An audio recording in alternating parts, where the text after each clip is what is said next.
Hi, everybody, and welcome to episode 130 of the IROCKNITTERS podcast.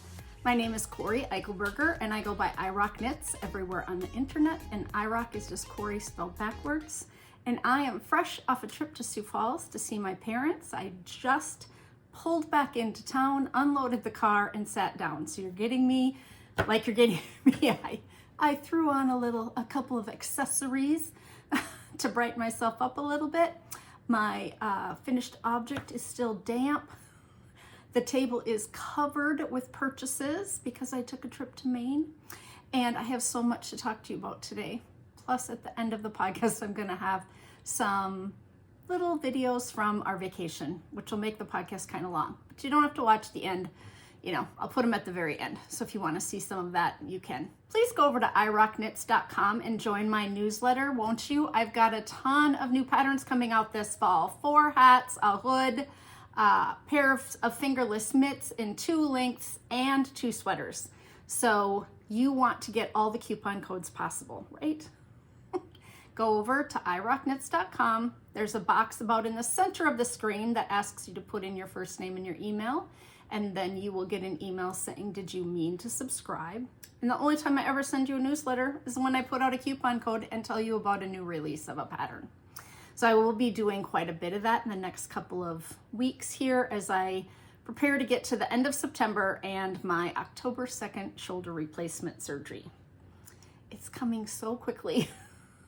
In June, it seemed so far away when we had to reschedule it. And now it feels like it's like looming. My mom's knee surgery was scheduled now for September 18th, and my niece and nephew who live in Sioux Falls are having a baby on September 20th. They're a little boy, and my dad's birthday is September 18th, so I took a whirlwind trip down to Sioux Falls this past weekend. There was some confusion on my parents' part about which weekend I was coming, although I thought I was very clear. Because next weekend is the Darn It Anyway riverboat excursion. And so I have that to look forward to next Sunday afternoon. But they thought I was coming next Sunday for Dad's birthday. And I texted them on Friday, said I'm on my way. Dad went in to say to Mom, is Cori coming this weekend?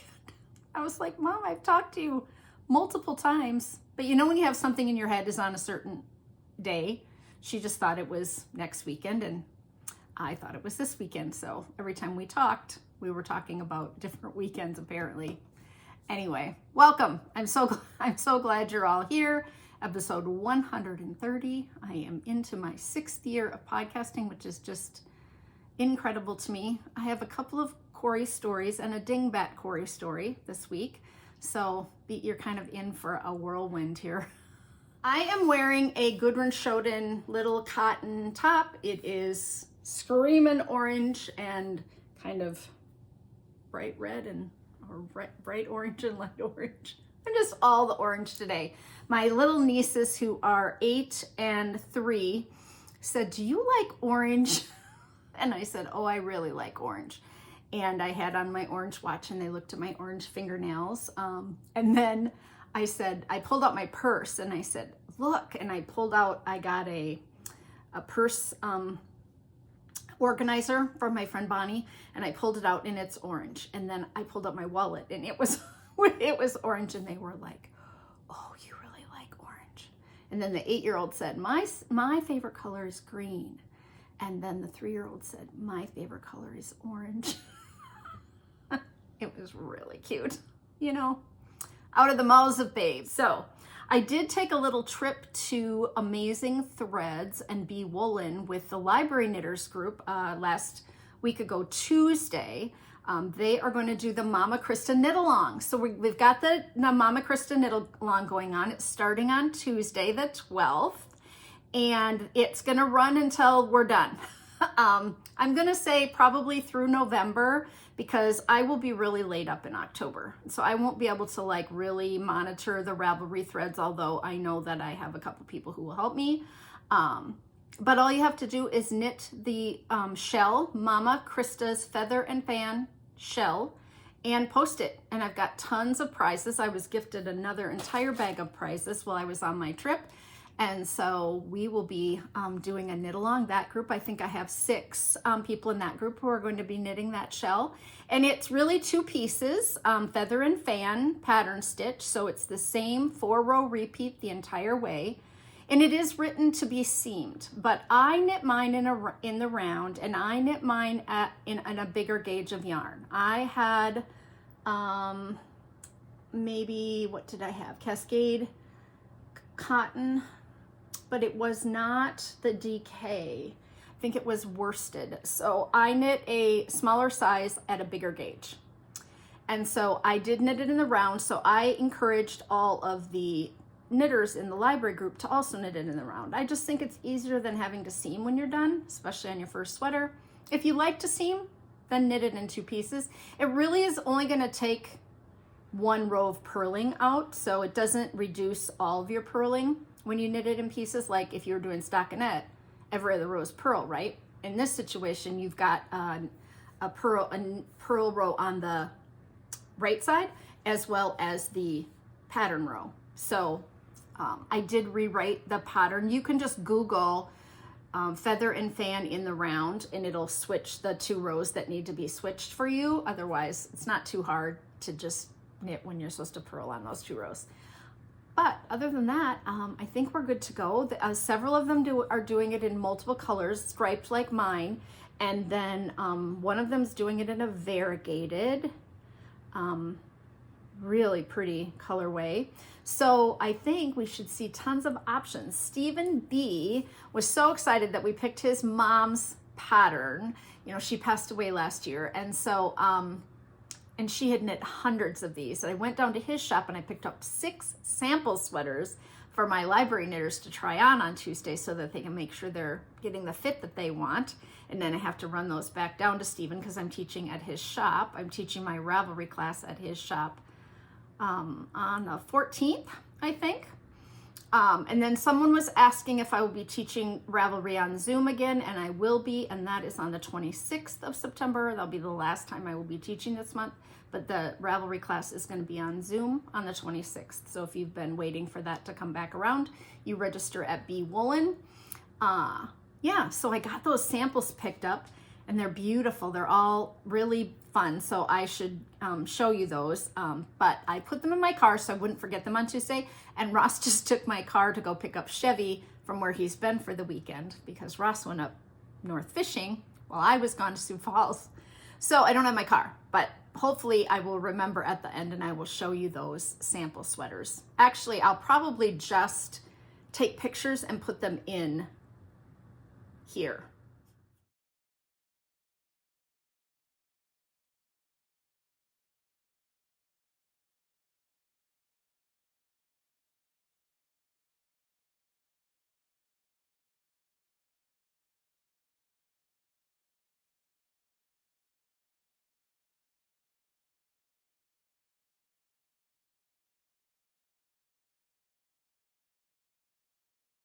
I did go up to Maple Grove and we went and got yarn for the people for the knit along. And I purchased this Coco Knits chamois, and I had not seen these before. I didn't know they were out there. And this is for blocking your knits and rolling up your stuff in, instead of rolling it up in a towel, you roll it up in this chamois. It's like a giant sweater chamois. And yeah, so I'm going to put that in my laundry room because I think that will be just lovely.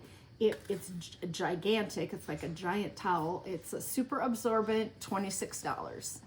And it comes from Coco Knits. And the information is it's 39 inches by 63 inches. Spread out your piece on the towel and roll from one end to the other, jelly roll style. Kneel or step barefoot on the rolled towel to remove as much moisture as possible. And the gal that works at the shop says she could not believe how much water it took out of her stuff. She said it is just amazing. And so I was like, wow, gotta have one of those, right? So I'm sure you can get this online, but I got it at Amazing Threads in Maple Grove, Minnesota, when I took the library knitters who had never been there. They have a new owner as of like, I want to say maybe April. And so they hadn't ever been, and we were up at B Woolen. And we went to lunch, and then we went to Amazing Threads. So I picked that up. So that was also sitting on the table here for me to talk about. In the Ask a Question thread this week, and you can go in and ask any question in the Ravelry group. And then I'm drawing prizes from people who have asked questions. So every 3 months, I will be doing, a drawing for people who have gone in and taken the time to ask a question. So at the end of September, I will be drawing. At the end of December, and then at the end of March, because I started this in April. So every 3 months I draw from those, and I gift a prize to anybody who's asked a question. But this question was great. This is, we have heard all about your knitting friends and have heard about some of your adventures with them. How did you meet them? Amber, Matt? And I thought that was kind of an interesting question for sure, right? So this question came from HBWT40, and that is Marlene in Colorado. So thanks for the question, Marlene. I met Amber because we took a picture together that weekend at the Zombie Knitpocalypse retreat. And she came to the event by herself. We did not know one another at all, but we're both night owls. And so it was maybe 9:30 when people started exiting the big giant room that we had all the events in. And then, every evening there's probably a table full of people that kind of end up staying late and hanging out. And Amber was regaling us with stories of she and her husband redoing this entire old house in their town. So they had lived in a ranch style house, and there was this house that had been standing empty. I think it was like a senator or a representative's house back in the day, but it had been sitting empty for 3 years. And so they said to each other, we'll make a lowball offer on this 3-story house in the middle of town. And if they accept it, then we will just completely strip it down to nothing and, redo the whole thing. And their offer was accepted, and she started telling this story about all the things that they had to do, and now remodeling shows are so popular, but they had remodeled this they did it all themselves. They worked all day and they would demolish all night. And then they did, took it down to the studs in some of the rooms, redid the floors, put in a new kitchen. And she is hilarious. You guys know that Amber can tell a good story for sure. And we were laughing. People around that table were laughing so hard we had tears running down our face. And I think all I was thinking in my mind is I would love to surround myself with people in life who make me laugh, right? I have a lot of really good friends, but there are not a lot of comedians in my life, right? Who really can make me belly chuckle. And she is one of those people. And by the end of the night, I think there were just a couple of us left, and we exchanged information and we sat together the rest of the weekend. I found out where she lived, and I think we went to Stitches or the Knitting Pipeline retreat. Well, Amber was at both of them, but I think we went to Stitches first, and Amber and Heidi came up and met us. And that started several years of us traveling together. It's I met her at the Zombie Knitpocalypse. He's like, when you're an extrovert, you meet lots of people. So yeah, that's how I met Amber. I just, happened to talk to her, and then we chatterboxed, and yeah. And, the two of us are just real talkers. So we ended up traveling together. We've been to, like I said, the Knitting Pipeline retreat. We've been to Sun Valley, January thaw. Then we've been to Rhinebeck. So I've just been really fortunate. When people ask me to travel, I'm willing to go. I would love to go back to Rhinebeck again another year. And most of my friends are like, it's so expensive, which it is, right? And so they just don't want to justify going to something that they've already been to a couple of times, which I completely understand. I would like to go to some of these new events that are happening too. So mostly I just want to get asked to teach so I don't have to spend all the money to go. And how did we meet Matt? So we went to the Zombie Knitpocalypse birthday party after they had their knitting podcast, the Stockinette Zombie Knitting Podcast, for a number of years. Then they had an anniversary, kind of like I did last week, and they decided to have a gathering at Darn It Anyway in Stillwater. And so they had put it out there that if anybody wanted to show up this weekend in October, we could. And then we could stay. They were going to come and stay at the hotel up the hill. And so Matt came. And he came by himself, and he did not know very many people, I don't think. And I think he ended up sitting mostly next to my friend Renee, Knitroverted, who's going to be on the podcast coming up here. I have several of my friends that are going to join me on the podcast. And so I think he ended up speaking with her quite a bit. And then we went to the hotel and we had cake. And, they had this a couple of years. So I might be mixing up the order of what year was what birthday party, because I remember Josh Brown came over and then there's always Shepherd's Harvest, and then we go to Darn It Anyway too, and we go for Mexican food, so it can get a little convoluted. But I'm pretty sure Matt came to the birthday party, met Renee introduced him to us, then invited him to our knitting group, because he's been coming to our knitting group for a long time. Even though he doesn't live on our end of town, he drives out. So yeah, he started coming to our knitting group, and that's how I met him. So thanks for asking, Marlene. That was kind of a nice romp through the question. She had another question for me, but I'm going to answer it next time. I haven't had a lot of questions in the thread, so go over and ask something that you might want to know. Think of something. Doesn't have to be knitting related, but whatever. Okay, my sweater of the week is done. I knit on this when I went to Maine. I just knit on it, the whole body. The yoke had been done. This is my Misurina sweater. I copied Tracy of the Knit Girls. She knit one in a pale green, but used Spin Cycle up here. And I just loved what the colors did for those flowers kind of going into the leaves. They kind of went from the oranges to the greens, and this was a lovely yarn to work with. Absolutely lovely. It was Farmer's Daughter Rambouillet, and it is so stretchy. If you are old school knitter, an OG knitter, and you know Cascade Fixation yarn that kind of had the elastic in it, that is what this yarn feels like.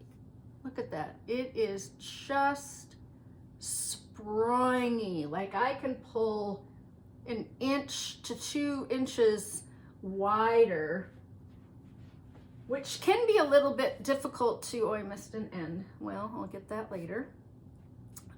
It can be a little bit difficult to work with when you have that much sproing in your yarn, but I loved working with it. I just thought it was amazing. I will definitely be buying another sweaters quantity. It's a little tonal. There are some highlights in the yarn and lowlights, which I really like. I don't like a super solid yarn unless it's super saturated. And this is certainly not. It's just a very light color. It really is not a Cori color at all. But they did this, their selection is pretty muted in the Rambouillet. And then, like I said, this is Spin Cycle, and I did that in less than 1 skein of Spin Cycle. So Spin Cycle is quite pricey, but I got by with just, 1 skein. It was very fun to knit. It is by Caitlin Hunter, and Misurina is a lake in the Dolomites, and she just said something on the pattern page about, this is a 4th design in my series of summer tops inspired by places in Italy that I want to visit. I dream of a day hiking in the mountains followed by dinner and a glass of wine. The top-down yoke sweater features lace, so there is lace at the top right here. Absolutely, there are those V's that you can see with the yarn overs, and cables. So in between, all the way down here, in between, all the way down here, are cables that run all the way from the neckline down, and color work for a trifecta of knitting techniques. It is knit in fingering weight yarn, but I used sport weight yarn. So I could get gauge. I used a size 5 needle, I believe, on my sweater, and the pattern calls for a 4 in fingering, so I did go up a needle size, so mine turned out a little bit larger, but I'm okay with that. Yeah. And I did make it just a tad bit longer. I might now be disappointed because it might hit me too low on the waist with some of my dresses. I don't know. I just wanted to use up all the yarn, which honestly, I usually only have an 8-inch section from here to here, and I think this is more like 9 or 10 now that I have blocked it out. So anyway, I'll wear it. The sizes go from a 28 to a 66, so she is very size inclusive, and 20 stitches to 24 rows. So really 20 stitches to 4 inches is really could be a worsted weight gauge. So I was a little confused on that, but it worked out fine. She has a buy 3 get 1 free, and the pattern was $9. So that's my Misurina. And then my second pattern to show off is a new Fiber Friends shawl that I did get in a colorway that suits me.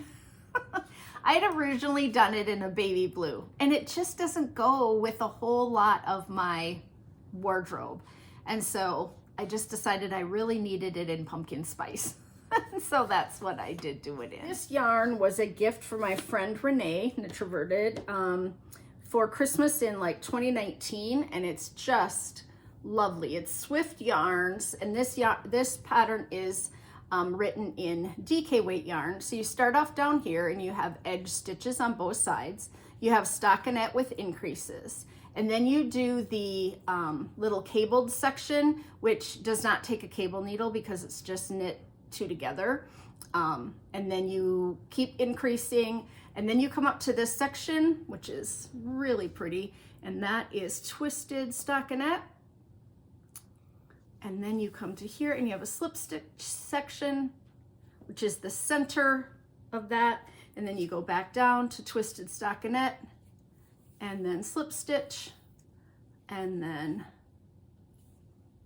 did I say that wrong? Yeah. And then back to twisted stockinette and cable and stockinette. So it's kind of a sampler and kind of a long crescent shaped shawl. I wear my orange and raspberry one that's knit Suburban Stitcher all the time, but it's very busy.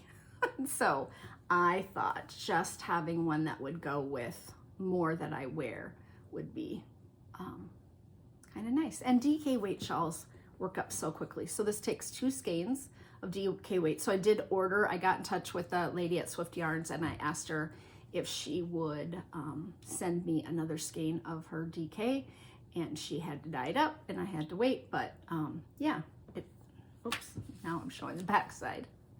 So yeah, I got another skein and got a new shawl for fall, which is perfect timing, right? We had an amazing trip to Maine. It was absolutely just lovely. I've never spent much time around the ocean, not, you know, for extended periods of time. And we were in all of the harbors, in all of the villages, in all of the towns, kind of up and down that part of the coast. We flew into Portland. We landed. I Googled yarn shops. I said to Ross, there's a yarn shop within 2 miles and it's right on our way. And he says, we're doing that already. And I said, yes, we are. He said, well, I do need to check my email. And I said, I can be in and out. So I went to 5 yarn shops. We were gone 6 days. And he was so indulgent, so very nice. And I did buy something at most of the shops. I do want to support local yarn shops when I go. I do not need a single skein of yarn, but I did buy some things. So I thought I would show you what I purchased, but don't tell my checkbook.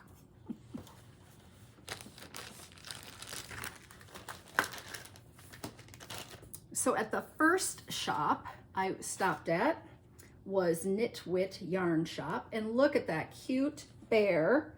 Isn't that cute? This was in my suitcase, so obviously it's wrinkled. But yeah, I got a super cute t-shirt. It's really soft hot pink. I like a good oversized t-shirt for walking at the dog park and running around. I got a KnitWit Yarn Shop tape measure. I got some beads because I'm teaching my owl cowl class at Yarnover in 2 weeks, and the owl cowl and hat, you can use beads on the owl's eyes. It's a class on cabling without a cable needle or learning how to cable.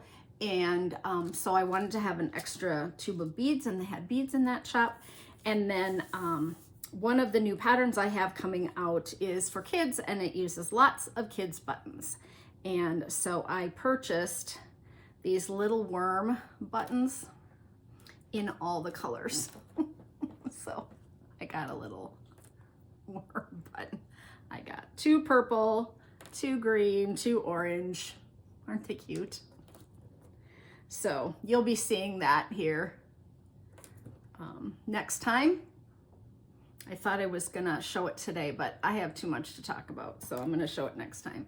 So yeah, I bought 8 buttons, or not 10 buttons, super cute. Every yarn shop I went in on my trip, I took video. So I'm going to be editing that all together and putting it at the end. And so I'll do it in the order of the shops that I went in. So the first one you'll see will be the KnitWit Yarn Shop in Portland.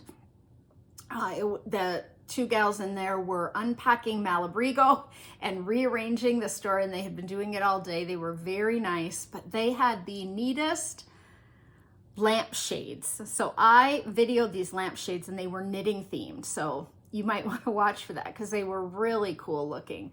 They had giant mittens on the wall. They just had some really cute decor. I try to always video samples in the yarn store so that you have, I mean, we all know what yarn looks like in a yarn store, right? So I'll edit out when I just did it, you know, when the walls are just yarn. But I tried to go around and kind of look at different samples in the yarn shop so you can kind of see what they have on display and maybe get inspired by some of that. So that was the first shop I went to.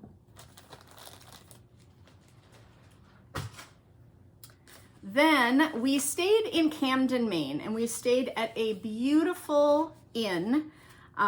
Ross and I didn't decide to go on a vacation until maybe the beginning of August, end of July. I just finally said to him, "You're not going to take a vacation this summer." He goes, "Well, we went fishing." Like, that doesn't count. And I said, "I'm having my surgery October 6th, and we're going to be stuck at home. And so we might be really happy if we take some time and go somewhere." He goes, "Yeah, you're probably right." You know, we had gone out to Seattle because we'd never been to that part of the country, and we lived in Richmond, and we had gone up to New York and Boston and, you know, down to the Carolinas and the Outer Banks, but we had not gone up further. And so I just said, you know, maybe we should go to Maine.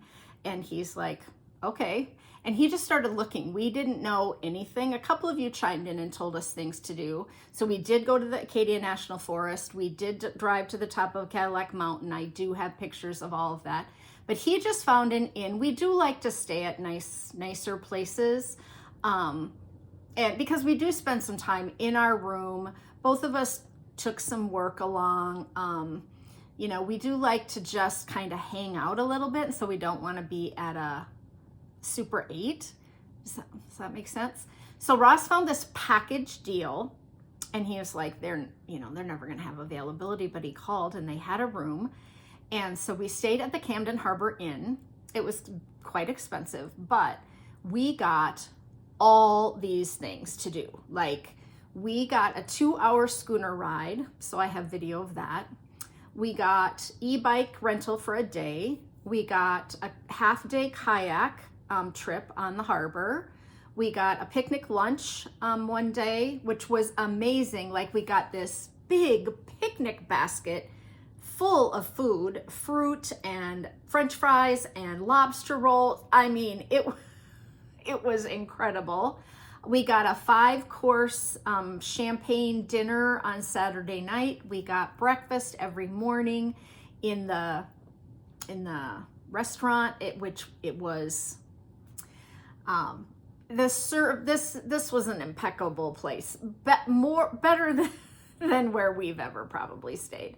It was lovely. Our room was beautiful. When we went down to breakfast, the menu said "Good morning, Cori" on it, and gave me my 6 choices of things I could eat. You know, you could get an omelet, and then they would bring out mouche bouche. So we had like a watermelon smoothie one morning in these little cups with a little thing of fresh fruit to start our day. Like it was really pretty, really nice. And it was all included, right? We could do all of these things. I think I listed everything, but there was a lot. We could, and when we checked it, we got a couples massage for an hour each. Ross didn't want to do a massage. He wanted to go for a run, so I did one, and I just took an hour and a half. Yeah, it was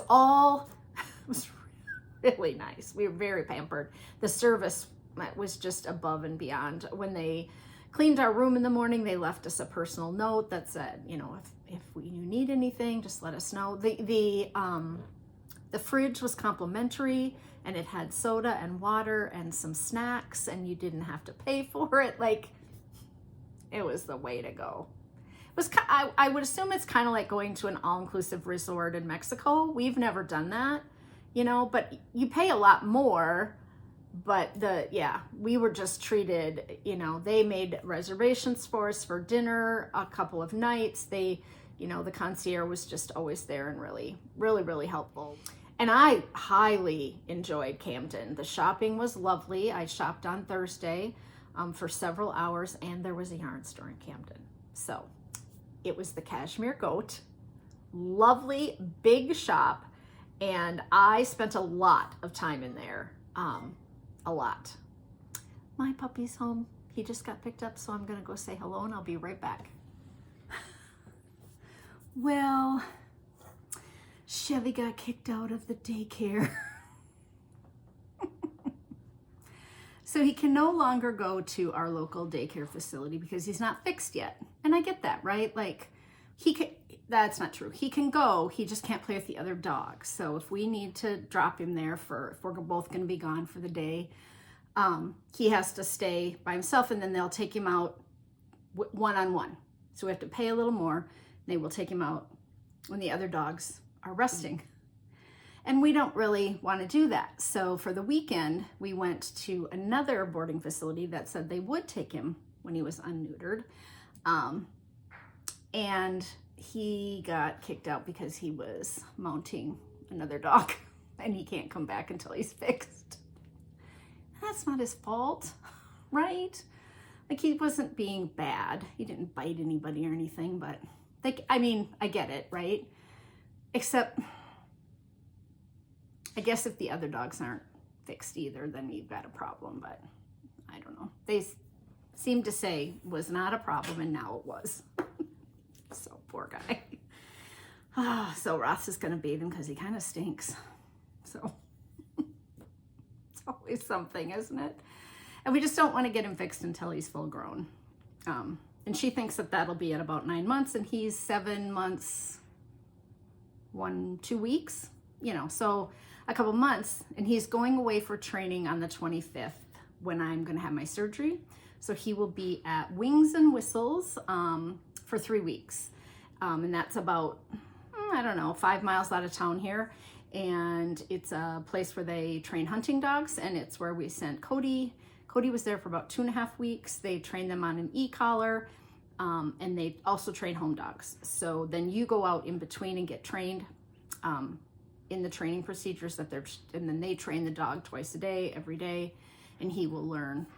You know, Cody came back just able to behave, walk on leash, come, sit down, stay off the counters, all the things, right? And so since I'm having my surgery, we decided that that would be the best place for Chevy to go while I'm gone. So we only have to get through a couple weeks, and then he'll be back in October, and we have to get through a couple weeks then.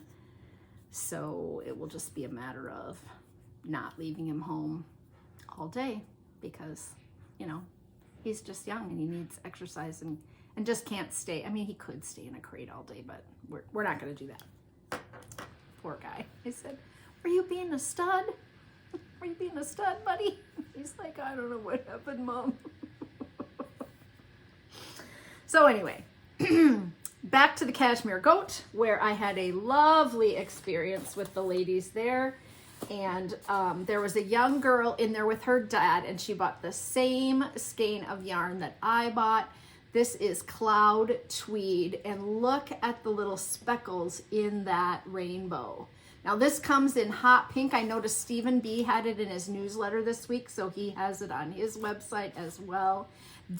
They only had 2 skeins of this, and I bought one, and so did the girl. And then when you bought this, you got a pattern for the Clarissa hat to make a hat out of this. And I think you can make 2 hats out of 1 skein. And I thought it would be fun to make for Christmas gifts, just a couple of hats, maybe for the younger girls. For Christmas, I thought they might like that. It is so soft.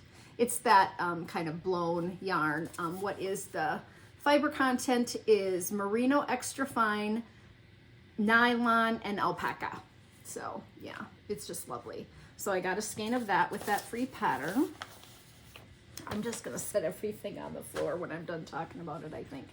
And then if you'll remember, I made my ranunculus out of this Wool Addicts Pride yarn that I got online in that gold colorway, and then I wear it with that gold linen Gudrun Sjoden dress. It's kind of this color, you know, kind of acid gold. And they had this on sale. It's not that bright. It's darker than that. It's a little toned down from that. I mean, it's bright, but not neon. So I bought 4 skeins of this because it was on sale for $12. They had a lot of colors, and I don't need another ranunculus because I've already made 3. But I wear that gold one all the time. And I have a green, dark green and light green polka dot Gudrun dress, so I thought this would be really fun. And it only took 4 skeins, so that's a pretty good value at $12, because I think it's regularly like $19 a skein. And it's hard to find. I was really happy that they had it. And of course I bought some buttons because I'm always on the outlook for buttons. These are really pretty. Look at those. They're glass and orange, yellow, red. Of course, I will knit something in that color. And then I found these really cute orange polka dot ones. So I thought, oh, that'd be fun to have in my collection. So I got those. And then I bought a basket. And did I need a basket? No, I did not need a basket. And they had them in all kinds of colors. Oh, but it's so cute. It has a little tag on it here. So it is by Maine Made Camden Buckets by Scout and Bean. This is the Summer Sunset colorway. It was $85. So I would think that if you would maybe go buy it from Scout and Bean, it wouldn't be marked up. I don't know that. And then it has this leather snap handle on it. I'm not going to even undo it, but I just thought it was really cute. And that's the little Scout and Bean logo. Isn't it cute? Goes with my outfit. When I just look like a frolicking maid in the flower pasture with my little bucket of peaches. So I kind of blew my wad there, and then I took it back to the store, to the thing, and I said to Ross, I don't know how I'm gonna get this home because our suitcases are not gonna, but I put it in my roll-on and then I stuffed it and it came home just fine. Didn't have any trouble getting it home, so that was kind of fun. And then the last thing I purchased at the Cashmere Goat was this. I went by this thing and they had a puzzle and I was like, what is that? And it's a notebook. And it has 2 different ribbons to divider pages, ribbons here so that you can, 2 different ones, which is kind of nice to mark. And so I thought that was kind of fun too. Okay. Then Ross and then on Thursday I shopped downtown and there were some galleries and there were a couple of like touristy souvenir type shops, but not a lot of that. Quite a few places to eat, which was kind of fun. There was like a deli and a bakery and there was a cupcake shop. And so I went in there. There was a leather store that had hundreds and hundreds of leather purses. Leather bags. Oh, I looked at all the orange purses, but I did not go back and buy one. I do not need another bag or another purse of any kind. So that was a lovely shop. I did get a sweatshirt because it was cool, and we were going out on this schooner, and I brought like a long sleeved shirt, but it was windy that day. And so I asked downtown, I said, I'm going out on a schooner. Am I going to freeze? And they're like, do you have long sleeves? And I said, yeah, but really lightweight. And she said, oh, you might need a blanket. And I was like, I don't have a blanket. So I bought a pale yellow sweatshirt that said Maine on it. It was super soft, really pretty. And I did wear it out on the schooner ride. But when I was shopping, all of a sudden I turned the corner, and on the end was this store, Swans Island. And I was like, Swans Island is in Camden?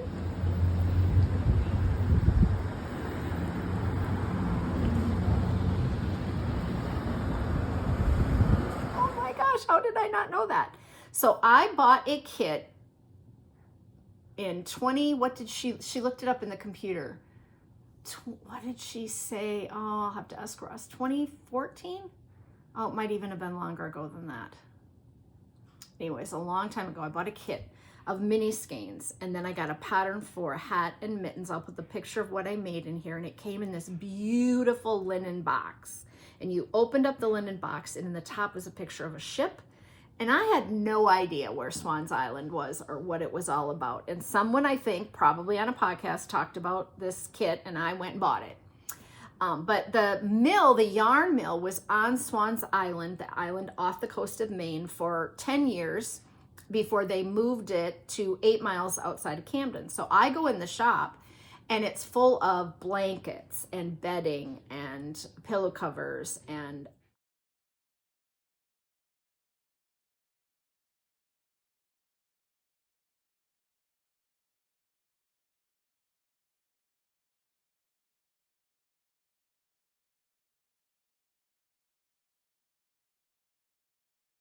it is a mill that mills yarn, but also weaves blankets. So their number one product is not yarn. They have beautiful blankets. And I said, can I get yarn? And she said, we have yarn at the mill 8 miles up the road. And I said, oh, okay, I'll tell my husband. But I'm looking at these blankets, and they were just, 100% wool and then a cotton and wool blend. They finely woven using fingering weight yarn. They were very pretty. So then the next day, Ross and I drove up the road to Swans Island in the morning, and we pulled up, and Ross said, this is it? I said, yeah. Everything in Maine is very weathered, right? When you're right along the ocean, things are very weathered. It is hard to upkeep on the houses and the roofs.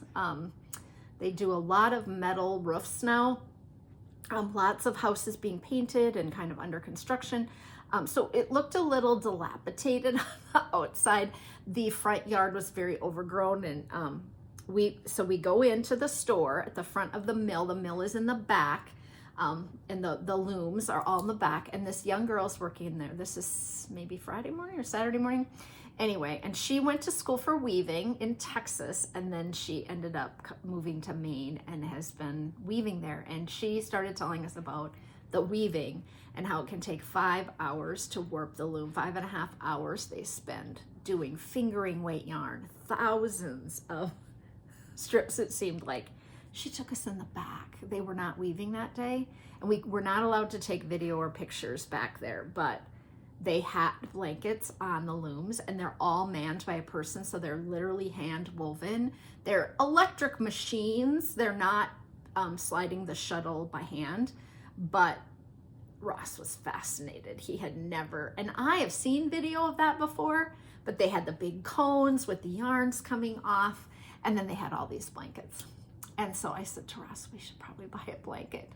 And the wool blankets for like a king size bed were like $1,000. We've never, we spend like $39.99 on a blanket at JCPenney, right? But I said to Ross, I have some money in my business account, and they have their cotton wool blankets on sale for 30 to 50% off. And so we went back to the sales section. They had a big sign out front, And sure enough, they had a beautiful woven blanket, king size woven blanket. And so I bought it. And they shipped it to us. So this is the blanket we bought, and see, it says Swans Island on it. And it is woven fabric. It kind of looks like ticking. This is like a red, a dark red. And the label says machine wash cold separately, tumble dry, low heat, do not bleach. And it is a cotton wool, no, this is an all cotton blend of yarn. So it's completely washable.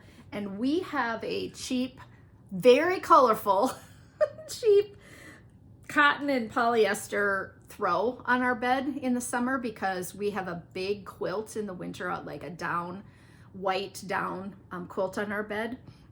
In the winter, but in the summer it was just too much, and we were both throwing it off at night. And so I said, if we could put it on the bed, I really think we could put this cotton thing on the bed for the summer. And it came while I was in Sioux Falls. It's so soft. I think we'll have it forever, and it's huge. Like, there's multiple sections here. See how big it is? It's gigantic. It's quite heavy. I don't think the piece of it will be heavy, but when you lift it, it's quite heavy. I think I spent $350 on this one, something like that. I got yarn too, so I thought it would. We both agreed that it would be something we would always remember buying because we had such a lovely time with this young gal. There were so many blankets to choose from. She was so nice to take us. I mean, we were the only ones in the shop at first. And, you know, she just really talked to Ross about, he loves machines. And yeah, so that was really cool. Then I bought, this is the yarn I bought from them. So, imagine whose palette that is. I was like, what am I most likely to knit? So I bought this for my main color. I thought I would do color work in this. It is sport weight yarn. It is 185 yards to 40 grams. So these are half skeins. It is all American Rambouillet wool, which is what this is. It definitely is springy. It really has a nice twist, but it is not. It does not feel like merino at all. It almost feels like a Q-tip, right? Like it has like squish factor spring. I don't know how to explain it if you haven't ever felt it. But these were $12 maybe, or $14, something like that, for a half skein. So I just bought a bunch of the purple. I thought that this is called Crocus, and I thought that would be kind of nice with these other two, the orange. And I may just use some of them together. These three colors are very similar to the colors in the original kit I bought, which came with the white. So, and one of my new patterns that's coming out has these colors in it, and I may knit this in my new sweater pattern with this as my main color. So then I'd have another sweater just to go with the whole caboodle. Okay. So that was Swans Island. There are two shops, which was, you know, lovely. The next day on Friday we drove up. We had an appointment to go to the top of Cadillac Mountain. You have to get a reservation because there's not as much parking at the top. So we had a noon appointment. If you want to go and see the sunrise at the highest point on the East Coast, you can be the first one to see the sun up, but you have to have a 6 a.m. appointment. So we drove up. It was a 2-hour drive and quite windy and slow. You know, the miles weren't very far, but it took a long time to get up there. We wound a lot. Maine has as long a coastline as California because of all the ins and outs. And it was beautiful. We got up to the top and it was just It was a lovely day.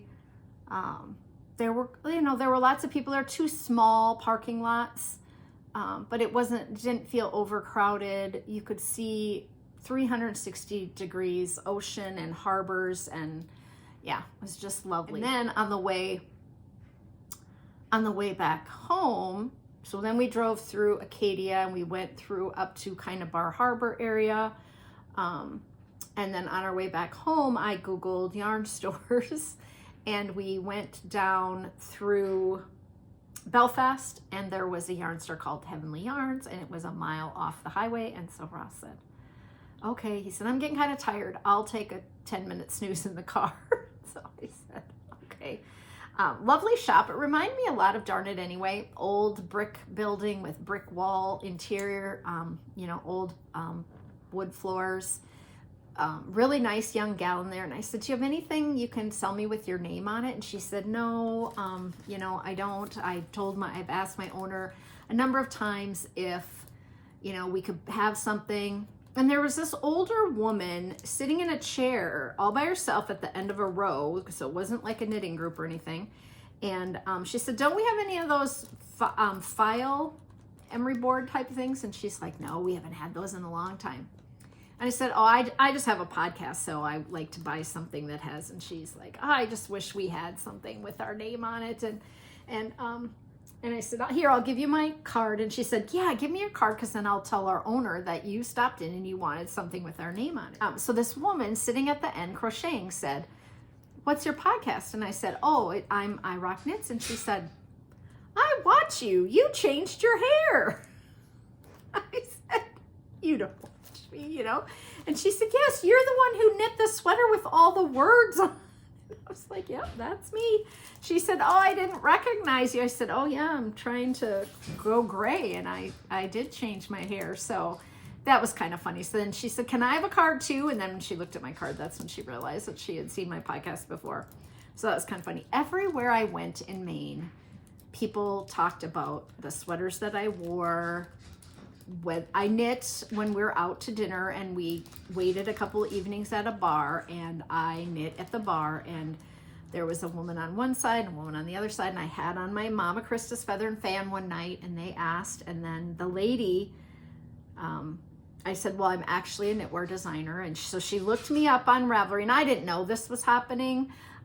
We were visiting and just talking, and then when they got up to leave, she came and she said, I found you on Ravelry, and I love your pairs of socks collection, and I am a sock knitter, and I'm going to go home and buy one of your patterns. And I said to Ross, see, marketing. He's like, you talk to everybody. And I said, so then when I came out of Heavenly Yarns in Belfast, Maine, I was like, sorry that took so long, but I had to talk to a lady who watches my podcast. And he's like, of course you did. So yes, lovely shop. I bought this tea towel. So I said, I'm not buying any more yarn until I use up what I already have. And we all laughed and laughed. So I thought that was kind of a cute take home gift, that since I didn't want to buy yarn. And then I purchased these buttons, which are like raspberry iridescent in there. And I bought a pair of size 5 double pointed needles because I lost one of my needles and I needed to do the sleeves on this sweater. And so I ended up buying that in there. And then on the last day, Saturday, before we left, Ross said, well, what are we going to do today? He said I could go do the kayak thing and I said, well, I thought we were going to drive to Waterville. And he's like, oh, we're going to drive to Waterville? And I said, well, remember Joyce, who owns the Waterville Yardgoods shop, who follows me on Instagram, had reached out one time and said, I just love your stuff, and if you're ever in Maine, you have to come see my shop. And so then in August I said, we're coming to Maine, and she's like, oh, you have to call me, here's my number, text me before you come and we will give you a tour. And so I said to Russ, I feel like we're here, I should probably go over to her shop. And we've enjoyed the driving that we did, so we drove an hour over to Waterville. which is the home of Colby College. And Ross said, okay, I'm gonna go get a pop and fill the car with gas, wash the car, whatever. And I said, yeah, okay, I probably won't be that long. I was there forever.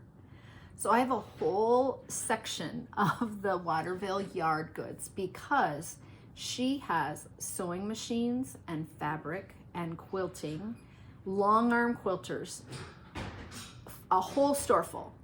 And then she has yarn and beads and buttons and tchotchkes and crochet hooks and knitting needles and more yarn than I've seen in a yarn store in years. It was incredible. And I walked in and I said, Joyce, it's Cori. And she didn't compute that I had sent her this text message. She didn't realize who it come from.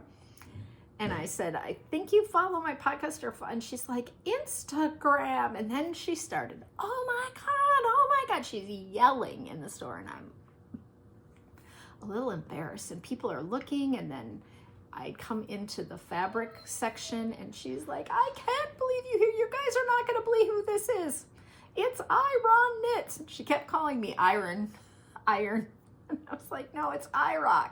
She's like, I'm old, I can't remember. It was really funny. And then she took me through every aisle of every section of the store. About an hour later, Ross came in looking for me, and he's like, what is going on? And then she started on him, and he's an introvert and wasn't super happy about being drug around the store. And then she wanted to take our picture, and she took a video, and he said, that was really uncomfortable for me. And I'm like, I couldn't. She had beautiful yarn. I could have spent 3 hours in there, but she took me up front, introduced me to the whole knitting group, to the employees, showed me the fabrics, showed me the machines, showed me the computerized new stuff for the quilts, showed me every skein of yarn. Touch this, I have this. This is who dyed this. This is who dyed that. And I really wanted to purchase like some Maine yarn from Maine. And so I did do that. I purchased some yarn. I bought this skein. It is by Snallygaster Fibers, hand dyed in Maine. And I thought it was really pretty. It's got some sparkle in it. It's raspberry and pink. Very pretty skein. So I did. That's about the only other skein of yarn that I purchased. And then I bought this beautiful shawl pin. I'll put this behind it so you can kind of see.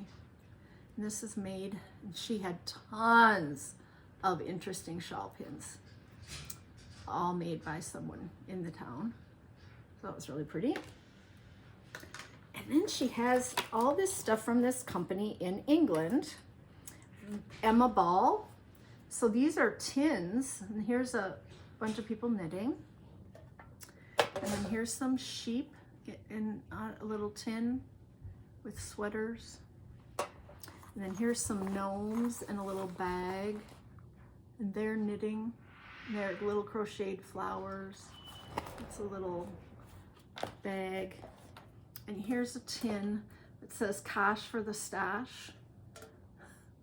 And there were hundreds of tins, different shapes and sizes, bags, all by this same lady, Emma Ball. I got a tea towel with the gnomes on it. Emma Ball. She had so much of this, so I thought that would be really fun. So I'm gonna use a couple of these for giveaways coming up here for the knit along. So I thought that would be kind of fun to have some of that stuff, but we ended up spending way too much time in her shop, and I could have bought a lot more, but it was my 5th shop of the vacation. You know, that she had some really pretty yarn, some lovely things, and I thought I just have to walk away. Ross had been waiting a long time by the time we got out of there. So there is a video of all 5 of these shops, and video of Joyce taking me everywhere and chatting. She sent me all the videos she took. So I have a lot of editing to do to kind of get it down to a reasonable amount of time, because no one wants to sit and look at everybody's vacation pictures. But I will put all of that in at the end. When we were in Camden, there was, it was Windjammer weekend. So there were tons of windjammers in the harbor and we got to take a tour. So I have some video of going below decks in the galley. We had never been below decks, so that was really cool. And then they had like a little vendor market. So I walked through there. I was looking for sea glass. I kind of wanted to get some sea glass. We didn't spend any time on a beach. We just went from one thing to the next. There's so much to do. We would really like to go back, but I thought if I could find a little sea glass necklace or earrings from Maine, but there was an alpaca vendor there, and so they gave me their card, and that was the Maine alpaca experience. And so I got the name of their designer and the person who's in charge of their stuff, and her name was Cori, so that was kind of fun.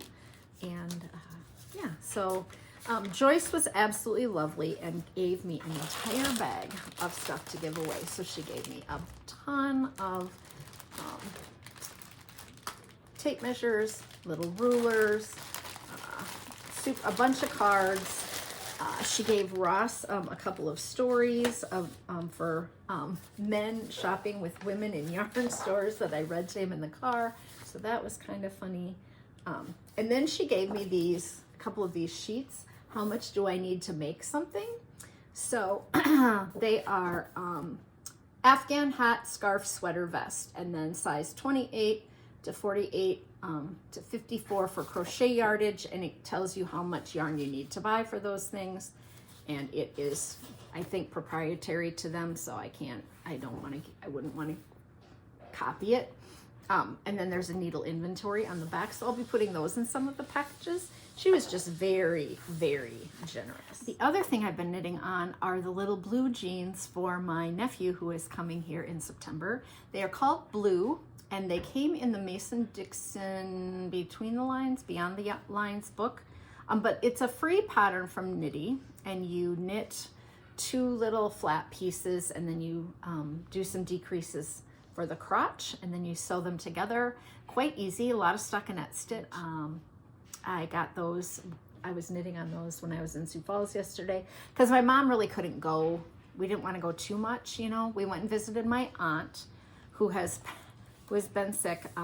She has cancer, and she had to go through radiation, uterine cancer, and so we went over and visited her, and then we saw my sister-in-law, and I texted her and I was like, hey, I'm in town, just wondering if you have time this afternoon. She's like, Cori's in town? So I think my mom had said that I was coming next weekend. Anyway, so she's like, yeah, we can meet you. And then my brother showed up. As usually, he's working on Saturday. And so he showed up too with their daughter, and she's a freshman in high school, or 8th grade. What is it? 15. So she came too for a little bit, but then they were having one of the first big football games, and she had to go home and finish, getting ready. So he took her home, and then we sat with, we had pie, with my mom loves wild berry pie at Perkins. And so we had pie with Jenny, and that was nice. And then Mom and I, Dad and I said, for supper, she said, we're not cooking to my dad. And I said, let's just go somewhere quick and cheap, right? Like, we don't have to go somewhere fancy or whatever. And so Mom said, I could eat a fish sandwich at Culver's. So later that day we went to Culver's. So then we had ice cream. So 2 desserts in one day. I said, Mom, I can't have 2 desserts. She said, you're on vacation. I said, I just got home on vacation, and I had ice cream twice on vacation. But anyway, so yeah, it was good to see everyone there. But I worked on that Friday night and Saturday during the day, and then Saturday night I knit on these little blue pants. So I should be able to put a picture in for you all to see them. And the baby is going to be born on the 20th because she has to have a C-section. She has 2 other little girls that were both born by C-section. What have I been watching? I'm just going to quick go through the list because some of you really like knowing what there is to watch out there. And my parents too said, what have you been watching? So Ross and I finished watching The Lincoln Lawyer. And then I watched Leanne Morgan, her comedy show. So funny. and pretty clean. So if you don't like watching comedy because it can get kind of raunchy, I would highly recommend watching Leanne Morgan. She is a hoot. And then I watched a show called Buy My House, where they were asking people, you know, getting their houses ready to be put on the market. And then on the plane out to Maine, I watched a show called Mama's Boy. So this was a show that came out on HBO Max called Mama's Boy. It's a documentary adaptation of a memoir called Mama's Boy, a story from our Americas. And it details the relationship between Dustin Lance Black and his mother, which fueled his success as a filmmaker and activist. You'll recognize Black as the Oscar-winning screenwriter of Milk, the show Milk, the biopic about gay rights pioneer Harvey Milk.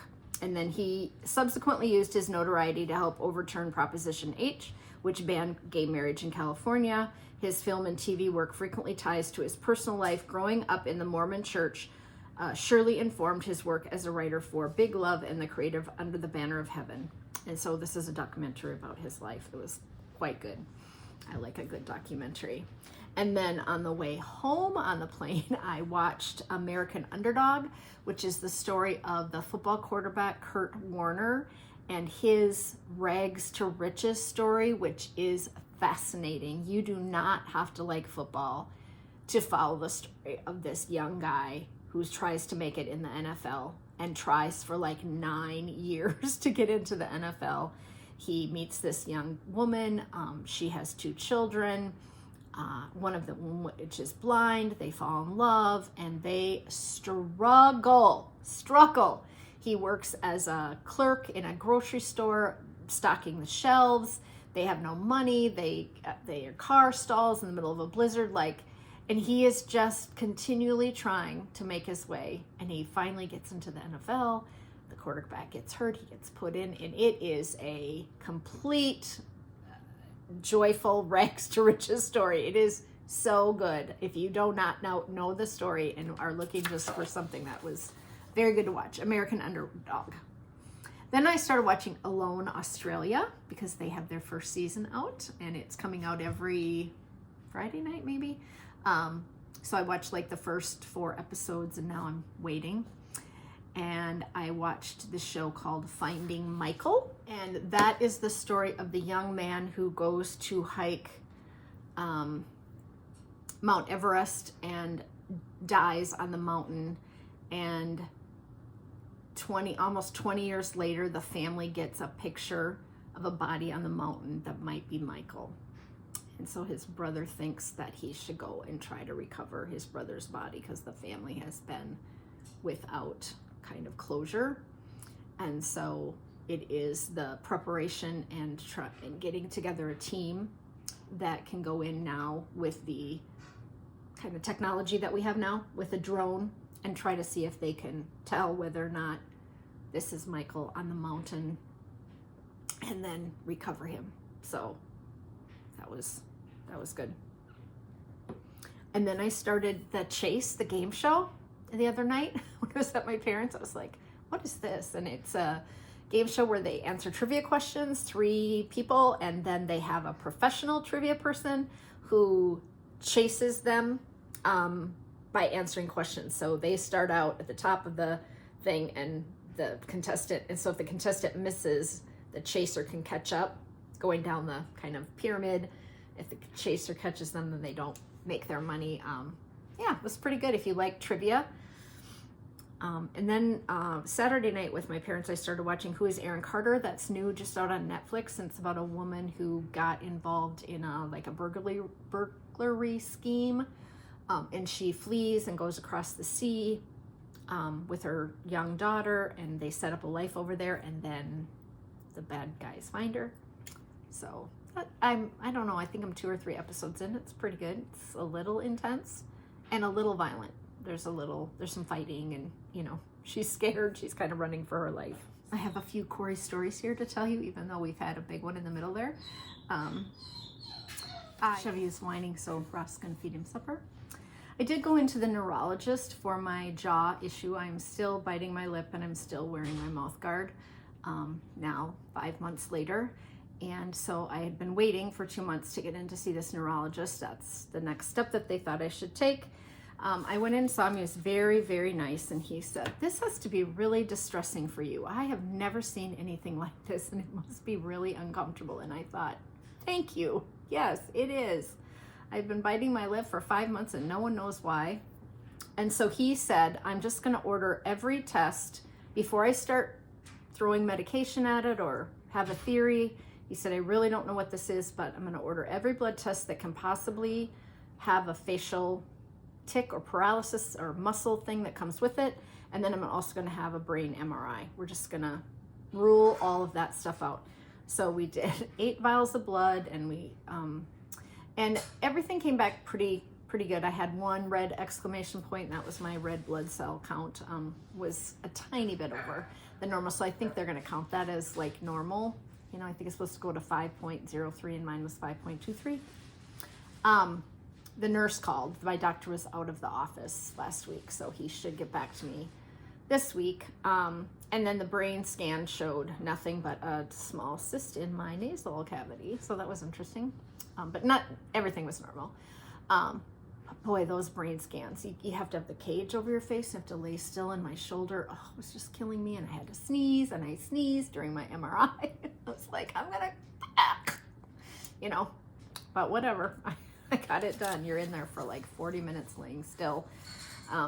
So I'm still waiting to hear from him now on what we're going to do next. She said, I'm assuming he will call you because we have a 9-month wait now. She says, we're booking 9 months out. I was like, not waiting 9 months to get on this. So now that they didn't find anything, I don't know what he'll do for me.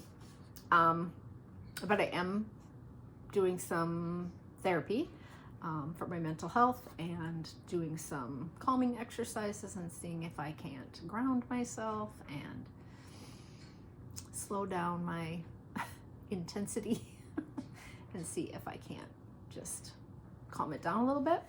Okay, and here's the stupid act of the week from Cori. I went to get gas in my truck, and I drive a Cadillac Escalade 2015. It's my newer truck, and it has to have premium gas. So we got a membership at Costco because their premium is much cheaper, but it is all the way in Eden Prairie, which is a 12-mile drive. And so, and I don't go to Eden Prairie all that much, but I do go on Thursdays for knitting, so I can always fill up then. So Russ says, your truck is on E. You're going to have to go in and get gas. And I was going to knitting, and so I said, fine, after that, I'll drive in and get gas. And I get in to the line, and our Costco is packed with people all the time. And you have to wait for gas. Like, there are huge lines. So I probably wait through cycles, 3-4 cycles of people. And I get up to the tank, and the lady behind me is yelling at me. And she had been following me in, so I'm like, what is going on? I'm out of my car, and she's pointing and she's yelling, and so I kind of walk back there, and I'm like, what? And she rolls her window down, and she says, it's hanging down, and I'm looking at the back of my truck, and I'm like, nothing is hanging down. She said, that thing, it's the step up for the dog, and this is an older woman, and she doesn't. I said, it's supposed to be there. It's flipped down. I said, that's how it's supposed to be. So I go and put gas in my car, and she gets out of her car, and she comes up with her camera, and she's taking a picture of my step up. So I flipped it up for her while my gas is filling, and I said, it's to help the dog get in the car. And she said, my daughter has dogs, and she has to lift them in. I need to know what that is. What's the brand?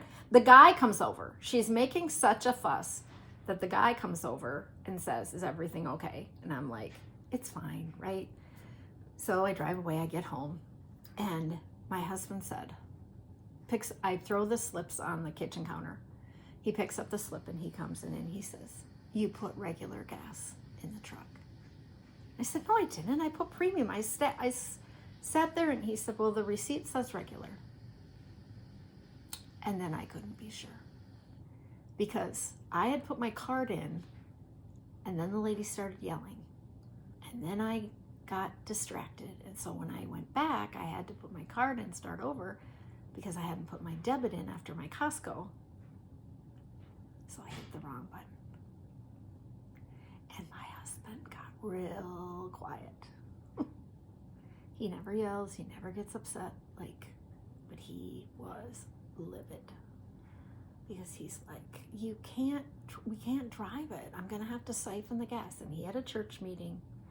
So he left and he went to his church meeting, came back, and he's out in the garage. And then he comes in and I'm in my pajamas and I've been sweating it, right? So I have Googled, and it sounds like it's fine. But he knows everything about cars. And so I said, do you need me? He's like, yes, you're gonna have to come out and hold the light because I can't get the tube down the thing. Well, it's an anti-siphon car, right? So it turns, he gets it in and it gets stuck. He can't get it out. Now he's even more mad. He's under the truck. He's looking to see if he can disconnect the gas tank and drain some of the gas or get the gas out. Because I put 20 some gallons and $80 some worth of yarn. Gas. And he's so mad. And he's like, he's reading the manual and it says if it starts knocking that you can do damage. And I'm like, Ross, and I've said it once, but I said, would you just please go in and look at the computer where it says 2015 Cadillac Escalade, what happens? And because when I Googled, hundreds of people have made that mistake, right? Everybody's asking the question, what happens if I put regular in my, and he goes in and he reads it and, and we've been out there 45 minutes and he's like, I think you're right. I think one tank is, but he was so mad. So then he says, okay, I'm going to have to drive it tomorrow because you're not going to know if it's knocking. I'm like, I can drive it. It's going to be okay. The octane is fine. I had read all this stuff, but he's such a car guy and we've never had a car that had to take premium. So then I have to go to Sioux Falls. So he put gas in my car and then locally here. And then he said, when you get to Sioux Falls, now you're going to have to put gas in your engine. So I took a picture this morning at Costco in Sioux Falls with my finger on the premium button and I sent it to him. And when he got home from fishing, he said, you sent me a picture. I said, I did. I wanted you to know that I was being very cautious. But there was no line at the Costco in Sioux Falls, South Dakota. No line. There were like 2 cars. That does not happen in Eden Prairie. I know the population is significantly bigger, but there are 100 cars at Eden Prairie at any given time. So I got it right. But I was in the doghouse big time. And I just held the light and zipped my lip for half an hour. It's just like, take your punishment, Cori. Just keep your mouth shut. I have 2 audiobooks this week. Boy, has my listening gone down in the last month or 2. I have just been so busy doing patterns and being on the computer that I have not listened nearly as much. Although I have a couple of books that have been a little bit longer. But I finished the book Summer Sisters by Judy Blume. And that was, this is a book about 2 young girls starting in like the late 70s. And they meet in school and the one girl has kind of a privileged life and the other girl does not. And she invites her to go and live with her family for the summer. And she is so excited to get away from her family. And this new family goes to live she goes to live on Martha's Vineyard with this new family, and they definitely live kind of an alternate lifestyle. The parents are divorced and the daughter spends her summers with her dad, who's kind of a just free spirit, and the house isn't super clean, but it is definitely a privileged life. And she has a disabled brother at home and parents who are stressed all the time about money and things. And so this new family kind of takes her under their wing. And it is the story of their years spent together on the vineyard.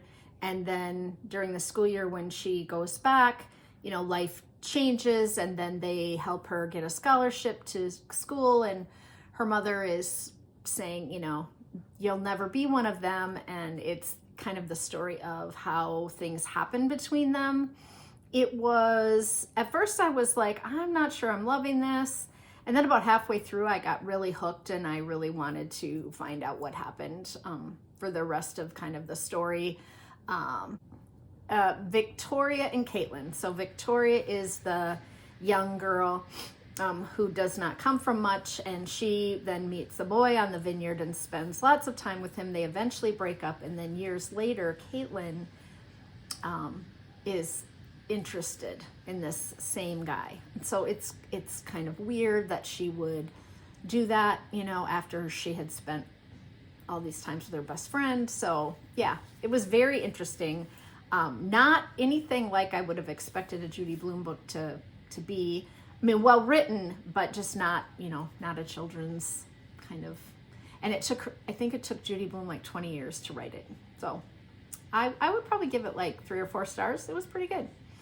And then I read The Happy Place by Emily Henry, and I was not in the mood. I was not in the mood for another romance. I almost stopped listening after the first chapter. I just thought, oh, this is going to be another one where the two people just get together and they have miscommunication. It was not the case at all. It ended up being really good, very well written, super smart dialogue, very quick-witted, funny dialogue.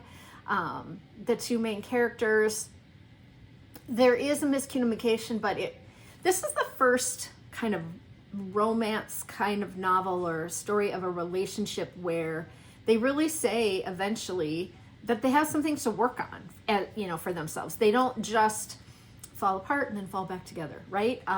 They really have some things to work on. He goes to therapy, he gets on depression medication, and appropriately, right? And didn't realize, and she didn't realize, and so the communication was really based in some truths, like real life kind of situation. So I thought it was just going to be lighter and more, you know, frivolous, and it really wasn't. So I would really recommend this as a novel that I very much enjoyed. The writing was very good. Yeah, she uses words very well. I really liked it. Okay, I have one more story to tell from our vacation. On the last day we were leaving, we were checking out and coming home, and we came down from our room, and Ross was taking our stuff to the car, and this gentleman was sitting in a rocker on the front porch, and he says, as we are walking down the steps, I tried to order better weather for you today, and it was beautiful out. So he was trying to be funny. I mean, it was really a beautiful weather the entire time. In Maine, they have had rain all summer on the East Coast, and people are crabby about it. Like they lost their summer, kind of like we in the Midwest are mad about our drought. And it was funny because we had just this glorious 70 degree, 75 degree days on the water, you know, sunny, very few clouds. There was no rain. It was just beautiful. And I said, well, thanks, but we're going home to 95 degree Minnesota today. And he said, Minnesota? And I said, yeah. And he said, are you a Vikings fan? And I said, I am a Vikings fan. I said, I'm a huge Vikings fan. So is my husband and my dad. I said, I watch all the games. And he said, do you know Fran Tarkington? And I said, oh yeah, I've heard of Fran Tarkington. And he goes, well, that's me. And he was sitting there in a black t-shirt, black jeans, black shoes, and a white baseball cap. I didn't know who he was. And so I yelled down to the parking lot to Ross, and I said, Ross, you know, come, you're not gonna believe this, come. And Ross is like thinking I am talking to another stranger, right? He's like, oh, here we go again. Cori's talking to, you know, she's extroverting on someone. And he says to me, don't tell him. And I'm like, oh, okay, Ross, do you know who this is, right? So Ross comes walking back up the stairs, and I said, you're not going to believe who this is. And he goes, don't tell him now. So he starts talking to us about if Ross would know who this was. And he says to Ross, you're a Vikings fan? And Ross says, yeah, I'm a Vikings fan. And he said, do you know when the Vikings started? And Ross says, well, I was born in 1960. And they started in 1960. And then this guy goes, well, do you know who they played in their first game? And I'm thinking, Ross, you know, he was an infant. And he goes, yeah, I think they played the Chicago Bears. And this guy goes, yes, they did play the Chicago Bears. Well, then I can tell that something's going to happen here, right? Like we're going to have a conversation with this man. And once again, I should record it like I did in Seattle. Remember, I don't know if you'll remember this, but we met the Catman on the the waterfront, and he was feeding all those cats, and he told us the whole story of feeding the cats, and I videoed. I just stood there with my phone kind of like this, and I had it on. So I have my phone in my hand, so I turn it on, and I video Fran Tarkington talking to my husband, and I'm trying to get Ross's attention to say, Brian, it's Fran, right? And so I'll put the video in, and then I'll come back. The Vikings have traded the #1 draft choice to get a veteran quarterback to play, right? And George Shaw started the game. And again, they were 28-point underdogs. And after the end of the first quarter, the coach put in another quarterback. And they were down. The Vikings were down 6-0 at the time. And this quarterback came in and was 21 years old. And he completed 17 of 21 passes for 237 yards. He threw for 4 touchdowns and ran for another. And the Vikings beat the Bears 37-13. Now, who was that quarterback? Joe Cap. No. No. No. Not even close. It was you? But who was it? What's the guy's name? Fran Tarkington. That's exactly right. That's me. Is that not incredible? My dad is gonna Yeah, I know you look freak familiar in out. the restaurant. So freak out. My dad is gonna Here, but Ross says Joe Cap because that's who he thinks that the quarterback was at the time, which makes sense because he played like in '67, right? And Fran doesn't mention, he says the quarterback gets taken out after the first quarter and they put in this 21-year-old quarterback. And so then Fran says, no. He says, do you know who the quarterback was? And then Ross does get it right. He would have regaled us with stories for a lot longer, I think. He really enjoyed telling us, you know, who he was and that, you know, we would recognize him and that his wife came down. And I asked if we could have a picture. And then I felt bad because I think she probably has been taking pictures for 40 years with, you know, and I said, I'm really sorry. I bet you do this all the time. And she said, yep, I'm the photographer. And then he tells us as we're leaving, he said, the Minnesota Vikings asked me to speak on Sunday at the game because they are going to honor Bud Grant because Bud Grant, who is the longtime coach, had passed away. And he said they wanted me down on the field addressing the stadium for 5 minutes. And he said, but I had to tell them that I was on vacation in Maine and then we're going to Kennebunkport and probably didn't need to go back to Minnesota for 5 minutes. And I thought, yeah, your wife is probably saying, and he said, and I thought, I'm going to be thinking the whole time we're on our vacation, what I'm going to say for 5 minutes. And I just decided I needed to tell them no. So he's not speaking today at the game. But anyway, it was a pretty cool experience. And then I said, my dad is going to freak out. So then I called my dad and I sent the picture. I said, Dad, do you know who this is? Well, he's got a hat on. And Dad said, no, I don't know who it is. And I said, Minnesota Vikings. And then he, you know, he guessed and he said, you got to be kidding. And I was like, I know, we met Fran Tarkington on a whim. I mean, the guy, had I not said, we're going home to 95-degree Minnesota, you know, of course I'm going to talk to the guy. We wouldn't even have known. And Ross said he saw them at breakfast that morning and he thought that he recognized him. But his back was kind of to us. And he said, then I kind of forgot about it. And he said they were staying at the same inn and were having lovely time. And then they were doing a number of stops on their 2-week vacation, I think they were on. So he lives in Atlanta now. He did not make a ton of money playing football back in the 1960s. But then he was on a television show and also started an amazing computer company and sold it for millions of dollars. You know, much later, he's a very, very good businessman. So it was just kind of fun, you know, to meet someone who you'd say was a celebrity. Leave it to Cori to try to take a video of someone. I'm always doing video content while I'm on vacation. Okay. I chose a winner for this week's book giveaway. Them last time. The question was, do you use wood or metal needles? I have it all packaged up here, so I'm not going to take those books back out. But I did a pick a winner and on the computer, and the keyword was needles, and it picked Edina Cole. So Edina, who I know is a frequent podcast watcher, and Edina has a GoFundMe going on because she is in law school and she needs some help paying for her 3rd year of law school. and she doesn't find out about her scholarships until later, and the school started. So she had a little GoFundMe going, so if you want to go help Edina out. But episode from last time, this will be the giveaway for Edina. And then I have another set of books here for the next episode. For this time, I have the book called A Stash of One's Own by Clara Parks. This is a old piece of a line at a time. So you lay it on your pattern and then you can move it up. So I stuck it in the book. That was from a gift from Mary. Then I have a pattern keeper, which is lovely to hold your pattern, and then it has these magnets in it that you can move up and down. So that's really nice. That's from Slip Stitch Studio.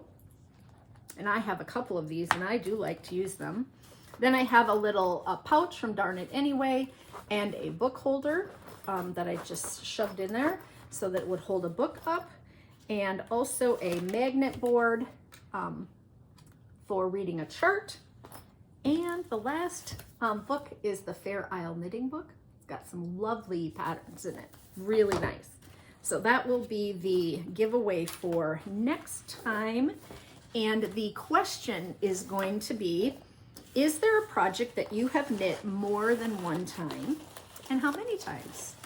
So put the word project in your comment. So the project that I have knit multiple times is the Summerfly shawl, which would be mine. I think I've knit the Summerfly shawl 16 times. I'm not often a repeat knitter, but there are a few patterns that just, you know, stick with you that you really like. So anything that you have knit multiples of, then make a comment down below and you can win that whole pack of pattern things and that book. I have one more little thing to share this week, which is things I saw on the internet, but I actually saw this at the yarn store when the yarn store owner showed me a picture on Instagram, which comes under this category. If you are not following Jackie Beans USA on Instagram, go over and take a look because you are gonna be amazed. This designer does embroidery on knitting, and she embroiders scenes and pictures. And so if you don't want to knit color work and you want to duplicate stitch anything on your patterns, it's amazing. So it's Jackie Bean USA. Highly recommend a follow over there if you're on Instagram. And if you're not on Instagram, why aren't you? Go join Instagram, even if you don't look at it that often. It's really inspiring. Go follow knitting patterns, follow knitting designers. Just go Google a list of knitting designers on Ravelry, and then just follow all those people, and you'll get to see all the stuff that they're putting out, and you can follow some yarn companies, and you know, just look at it once a week. So inspiring. I just find it really kind of fun to look at. Then I saw a tip or trick on Instagram, and it was the person was crocheting, but it would be perfect for knitting. And you know how they have those new bubble poppers? They're kind of a rubber thing that kids can pop in and out. It's kind of like a fidget toy. This person was using it to count their rows, and I thought it was brilliant. So I'm gonna put that Instagram post in here.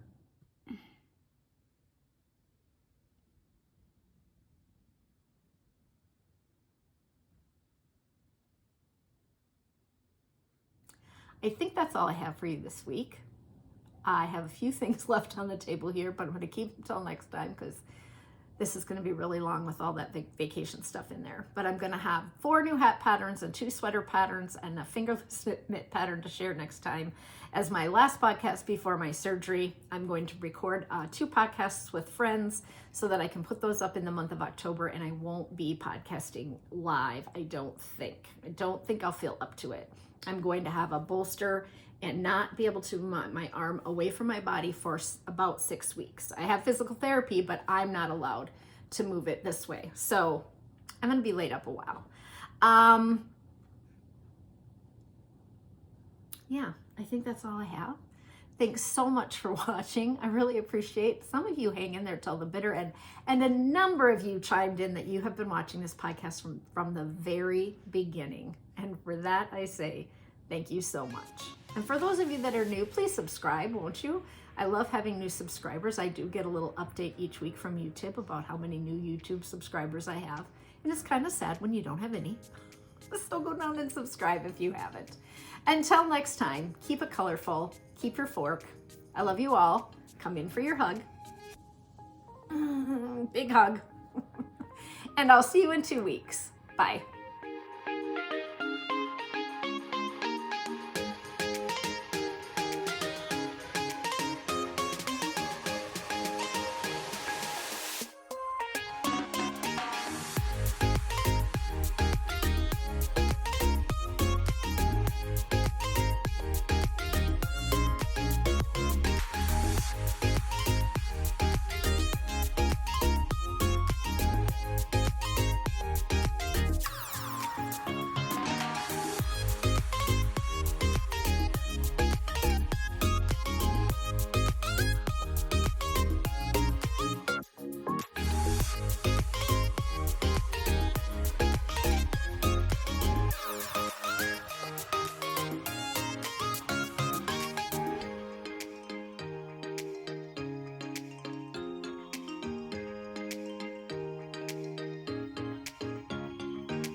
lot more backstock than this before. There were not 30 yarn shops, you know.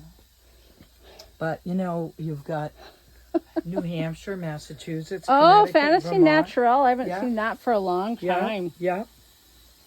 I just got it, actually, to be honest with you. But with 30 yarn shops in Maine, all the other states. So these little guys are $2.75. These creatures, I'll tell you, I'll show you in a minute. Okay, come on. These are made by Adria Sawyer, and look what she devised. You doubled it. You gotta feel good about it. See? Oh, So you yeah. can take them Yep, off yep, easy. yep. And this young lady does, she just did $1,500 for a special order.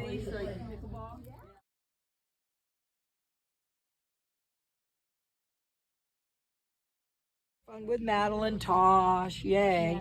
And then this is so cool. One of my customers, Pat Little, makes them. So you put your pattern inside and it holds it, and she hand does everything. And come on over here. So this is Dream in Color. Yep. And I used to have it around 2006. And my in-laws live in, hey TJ, look who this is, TJ. There's your Oh, Juniper Moon. Yep. Juniper Moon, yep. And beautiful, that's this guy. And then one of my all-time, feel this. This is like cream. This is your Manos del Uruguay's Franca. Because we sell tons of the Rasta. And one skein of Malabrigo's Rasta, size 11 double point needle. You can make 2.5 pairs in the afternoon. And all colors. Oh, yeah, And you sure do. Look, feel this. This is, you know, this is your Cascades Eco Duo, 50 alpaca, 50 wool. This is beautiful yarn. This is Ellen. Ellen's Half Pint. She is a dental hygienist from Vermont and is a phenomenal hand dyer, about the easiest going person known to man. This is fun. This is Universal's Bamboo Bloom, one skein. When the yarn is thin, you knit. When the yarn is thick, you purl. You can screw the whole thing up. It doesn't matter. All kinds of really cute bags, knitting, crocheting, dogs, you name it. All your crochet threads. So cool. This one's called Wish You a Beer. Wish You a Beer, how beautiful. But Emma and Aspen just do such an amazing job. So this is all the fingering weight. Yeah, I met them at Rhinebeck. Yeah, and this is cotton and wool. And yeah, just beautiful. And then this is the wool and nylon. And so this is our happy place. And look at these, look how nice this is. One skein of the Most Loved makes this, one skein makes that. Oh, Isn't that beautiful? that is beautiful. Yeah. And I we haven't seen her slub with her mohair. Isn't that gorgeous? Yep. And all the knitting books, crochet books, and the needle felting. And these are all the non-superwash wools for people doing color work. And this is like, oh my God, this is my favorite color, and they discontinued it. This is Fizzy Water, Sweet Georgia. It just, I mean, just the hand. This is my favorite color, you turkeys, and you discontinued the color. So luckily I have like 3 bags. But beautiful yarn from Wonderland, yep. out of Vermont, and different weights. How gorgeous is this stuff? I mean, hello, kitty, you know? And the beautiful blossoms. And these are the Advent bags from Emma's Yarns, both in fingering and DK weight. And this is cottons. And this is kind of interesting. Sometimes people come in and say, I'm allergic to wool, or I'm allergic to this and that. Well, to be honest with you, you've got people now that have yarn sensitivities. So feel that. I had somebody come lovely. in, and this is Universal's Cotton Supreme Waves. The person bought a ton of it because she could deal with it. She could hold it. And it's nice because it actually stripes out like a watermelon. So these are all cottons. This is just magnificent. The Cascades Ultra Pima machine washing. That's big boxes over there. And look at this. Look how pretty. Tea towels and stuff. Oh, that's what I Look at these. So you can be knitting with your thing. Did you want orange chicken or what did you get? Orange chicken.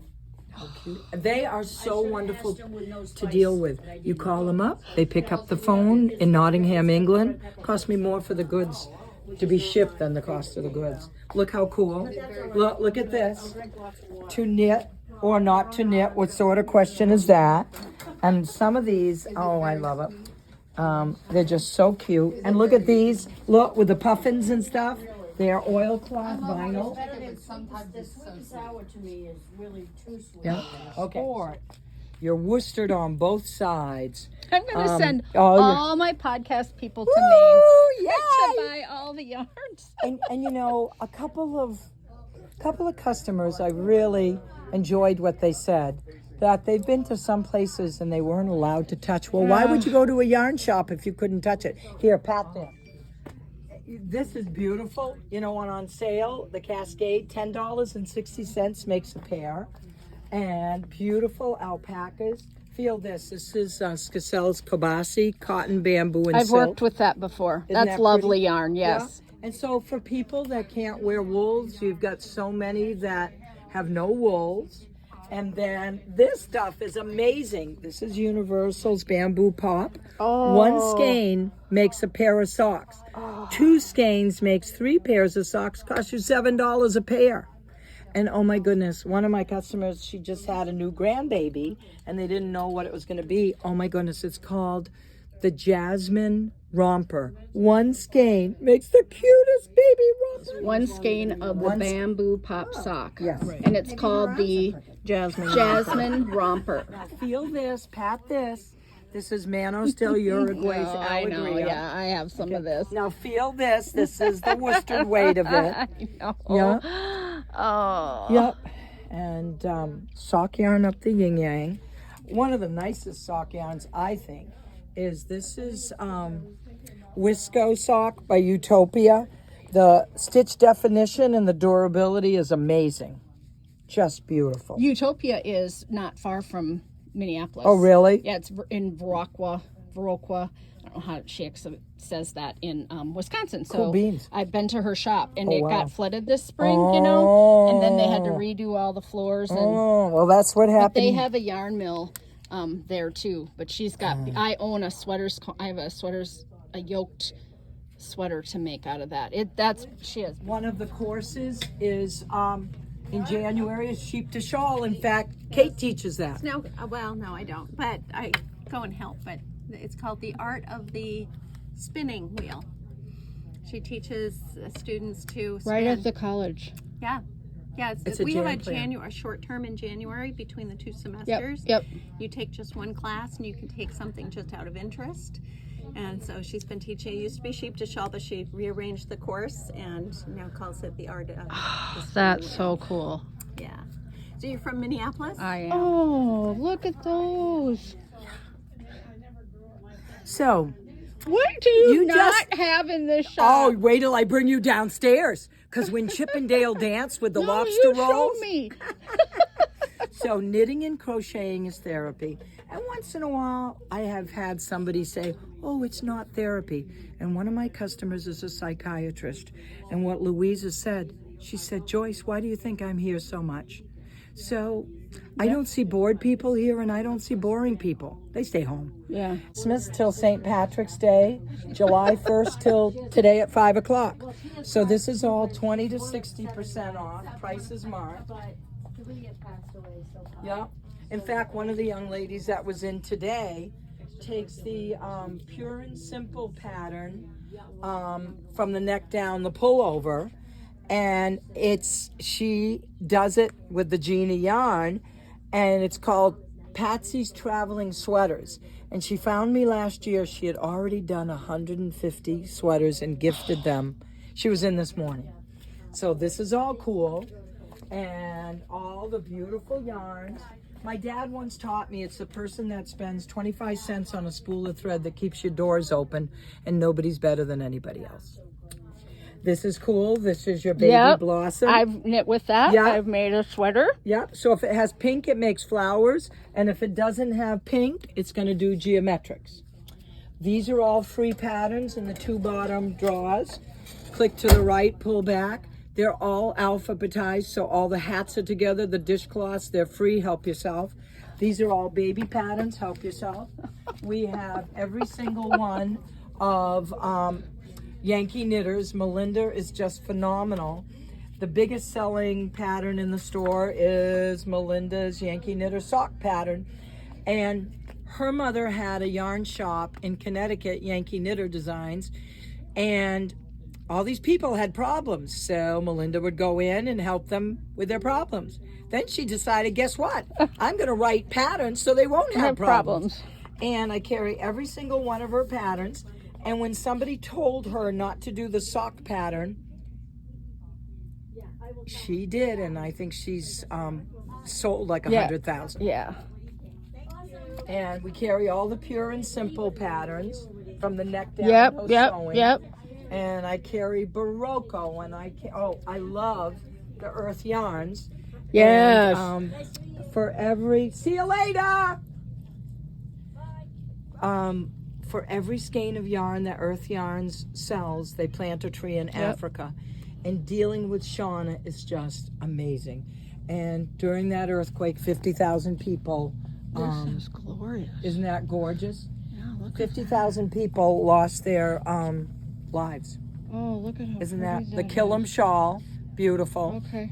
And of course, yes, I'm so excited to see you. And when I met Marion Melcher, who designed, oh my God, when she designed the papillon, I met her in February of 2020. And I thought I too, like I met you, I died and went to heaven. And so all your sugar and creams, and the way things work here is fingering, sport weight, worsted bulky, super bulky. The back wall is natural fibers, fingering all and up. This is all Maine yarn. So from, oh my God, this stuff doesn't pill. This is Seven Sisters, Karen Grover. She was a labor and delivery nurse. She couldn't raise her voice if she had to. Most unbelievable hand dyer, and the stuff doesn't pill. Awesome. Seven Sisters. This is hers. This is cool. This is Snallygaster, and they rescue alpacas. This is Rue Designs. She does we have all the Maine patterns. Gail does a phenomenal job. And just got the new book from Joy of Yarn. That's brand new. Oh my goodness, Got it's a that super already. book. Yep. And this is Asylum Fibers. Yep. Stephanie was an opera singer, and she does phenomenal hand dyeing. Her mother's a big quilter and is now becoming a phenomenal knitter. This is Haute Knit out of Lewiston, Maine. This is On the Round. This is Rachel Jones from the Rockland area. This is Jasmine from Lewiston. This is Debbie, who's a teacher from Litchfield, Maine. This is so cool. This is Vivian Pratt from Richmond, Maine. Hello, $8 to $16 for the most magnificent shawl pins. And the thing about them, you're not going to lose the part. And her wonderful husband made me the little cabinet. Oh my gosh, look at them. Isn't that cool? Look at all these, how beautiful. Oh, they're gorgeous. Yeah. They're amazing. Let's come around. She likes to quilt. It's this packet, and it has all 12 of these pillows. Isn't that cool? Yeah. Isn't that cool? Isn't that cool? Yeah. Welcome to the Yardgoods Center in Waterville, Maine, and I'm so excited. This is Cori of IROCKNITTERS and her better half, Ross. What a wonderful thing to have such wonderful. Realize that he met a superstar. Yay, Iron Rocks! Woohoo, Keith Leonard. Guess what? This is Cori, Iron Rocks, and this is TJ Hoax with his happiness. So excited. This is Cori from IROCKNITTERS. Oh yay! I watch you on Instagram, and I thought I died and went to heaven. So what are you wearing? This is Mama Krista's Feather and Fan Shell. Stephen B. owns a yarn shop in Minneapolis. He's a big designer and has just a beautiful shop in an old abandoned firehouse. So you can go in and it does all kinds of events, and his mama was Mama Krista, and she had a yarn store on a crossroads in the middle of Wisconsin, so he grew up in a yarn store, and she knit hundreds of these, and eventually they made her write it down, and it's just feather and fan in 2 pieces. But my advanced beginner knitters are going to have a knit along, and so on my podcast I'm having a knit along with this. It's a DK weight. You can knit it in any DK weight. Mine is knit at a little heavier gauge because I had cotton in my stash. These were the yarns I had to use. I wanted to use them up, and so yeah, and it's just a pullover. Mine happens to be in cotton, but all my advanced beginners decided that they thought they could make a foray into their first sweater. Wow. So they're starting September 12th, and we're going to have a knit along. So when did you learn to knit, Cori? In college, 1986 with a 1 yarn needle under my arm. That's how she taught me. I was in college and I stayed for the summer, and I didn't have anything to do because I was working at the local newspaper at the 5 a.m. shift writing the obituaries. Oh! I would get done at about 10 a.m. and I'd have my whole day, so I took 2 classes. I knit a sweater and I took a woodworking class and built a stereo stand.